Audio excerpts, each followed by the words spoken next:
The Ukrainian army strike on a position of the occupying Russian forces located in a forested area of the occupied territory in Kherson region has caused massive fire. Footage of the fire was recorded and shared by Russian soldiers in the area, who were frantically trying to save their belongings. The occupiers reported that, as a result of the fire, the dugouts used by drone operators, drones and other munitions, generators, personal belongings, and documents were destroyed by the flames. Генератор тоже сгорел, не успели мы. Верховодка пошла.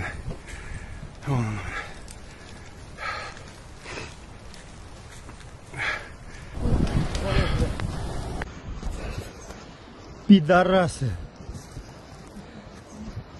Сука. Все подожгли.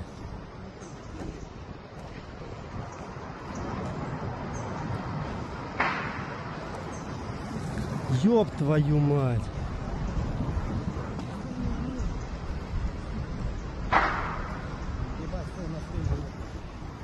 А мы не успеем. Нам пизда. Ёбаный в рот.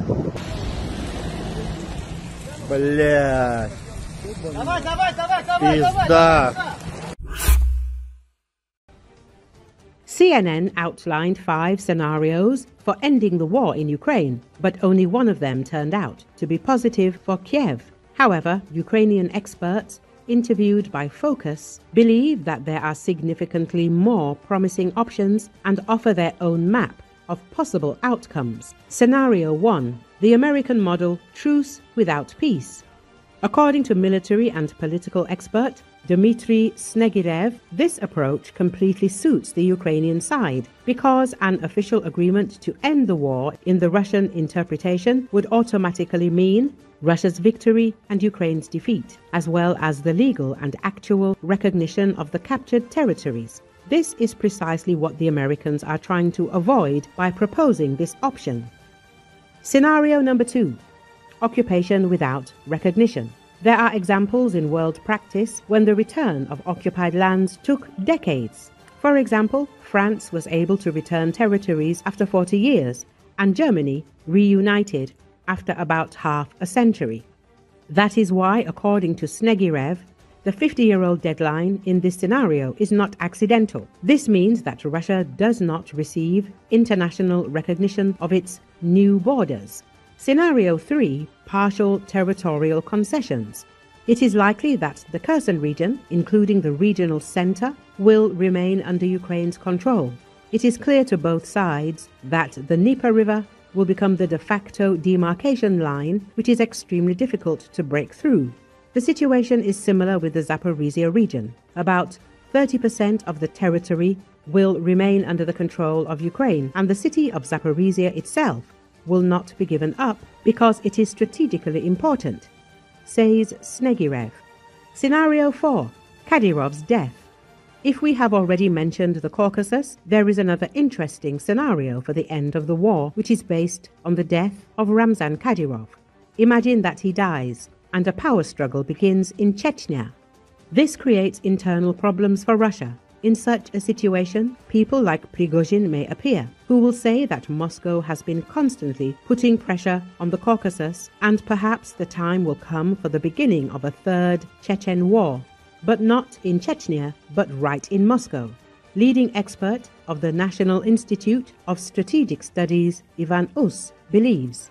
Scenario 5. War in the Caucasus and the role of Turkey. If Russia does not attempt to attack the Baltics or Finland, the next possible theatre of war could be Azerbaijan. This would be a serious blow to Russia, especially if the White House signs an agreement creating the Zangezur corridor, which Russia will no longer control. Instead, the United States will control it. If Russia does not take any steps to resolve this situation, the US may begin to control this important corridor, and a NATO naval base will appear in the Caspian Sea, which will be under the Turkish flag.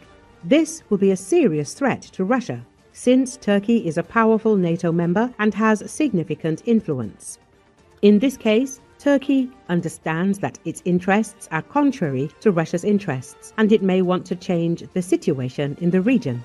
Turkey has a vision of creating a Turkic world, and it is interested in such regions of Russia as Tatarstan and Bashkortostan. They have rich resources, but are under Russian control, which makes their independence difficult. Scenario 6. Semi-protectorate. Political scientist Alexei Golubutsky names another unlikely but possible scenario for the end of the war. We ourselves agree to the status of a semi-protectorate of Russia. This would mean preserving the symbolic attributes of independence, language, flag, state institutions, but with limited sovereignty in matters of foreign policy. This situation can be compared with the policy of Finland at a certain period of its history. After 15 to 20 years, it was able to withdraw from such agreements. So this is not the worst option in the long term, the expert tells Focus.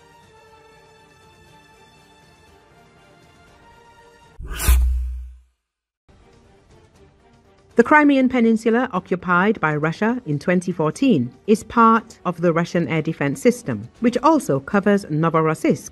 That is why it flies at certain objects in the Autonomous Republic of Crimea. This was stated on air by the Director of Security Programs at the Strategy 21 Globalistics Center, Pavel Lakichuk. He was asked what losses the Russian Federation has suffered recently due to attacks on its military facilities located in Crimea, in particular in the context of the destruction of Russian targets, including a landing craft and the newest Yenisei radar. Here we need to distinguish, so to speak, into two parts. The first is the enemy's grouping of forces in Crimea, its permanent deployment points. Those parts of the Russian army that were concentrated there after 2014 to prepare an attack on Ukraine. It is against them that the strikes are carried out, the expert said. The second part, noted Lakichuk, is the understanding that the Crimean Peninsula is an important part of the layered air defense system created by the enemy, the expert emphasized. Western Crimea is the first air defense echelon for the entire south of Russia. In order to strike Novorossiysk, Kuban, Krasnodar, eastern Crimea, it is necessary to break through this defense system. Therefore, according to him, first of all, it flies to Yevpatoria, Tarkankut to Fiolent, a plant in Simferopol, which before the occupation was the largest manufacturer of power tools in Ukraine and Eastern Europe, and after 2014 was nationalized by the aggressor. They are striking at the enemy airfield in Saki, Gvardeskoy, added Lakichuk. Let us recall that recently in the temporarily occupied Crimea, Ukrainian intelligence officers destroyed several Russian radar stations and hit a landing craft. It was said that the enemy radars in domes, the landing craft, and the air defense base on Aipetri were in the crosshairs. It later became known that the targets included the latest Yenisei radar, which is the standard radar for the S-500 Prometheus air defense system. This radar passed state tests to 2022.